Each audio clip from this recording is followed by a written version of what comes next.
Paljud kardavad seda otsust teha maale kolida, aga ma ütleks nii, et kui see otsus on juba vastu võetud, siis liiguvad asjad uude perspektiivi. Linnas käid ikka teatris, kinos, aeg-ajalt ka koosolekutel, aga muu vaba aeg ja 80% oma elus sa ikkagi veedad keskkonnas, mis on sinu jaoks kõige parem. Kolisime Varblasse, ma olen terve elu Varblas elanud ja siis korra käisin ära ja sain aru, et maaelu sobib mulle palju paremini. Elukaaslane oli ka nõus kaasa tulema ja siis pakkisimegi kotid ja tulime. Nüüd teeme siin Varbla sadamas restoran Krooti. Ja olen saanud ka teada, et inimesed on siin hästi vastutulelikud ja sõbralikud.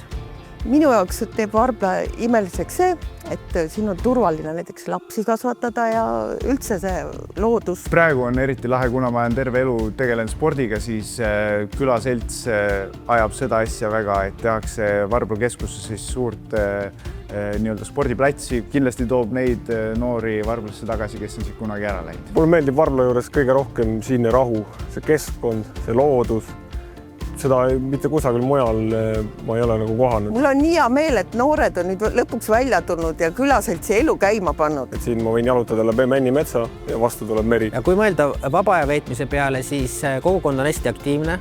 Ja meil on siin Varbla kool 6-klassiline ja koostöös külaseltsiga me oleme pannud sinna õla alla, et eesmärk loomulikult on 9-klassiline kool, kuid katsume kõigepealt selle 6-klassiga selle asja uuesti jooksma saada. Varbla asub Pärnust 60 kilomeetri kaugusel. Ise käin samuti Pärnust tööl igapäevaselt ning see ei ole üldse ületamatu takistus seda teha. Pigem ongi hindan seda, et kui tööpäev saab läbi, lööd läpakakaane kinni, astud välja, oled kohe loodus.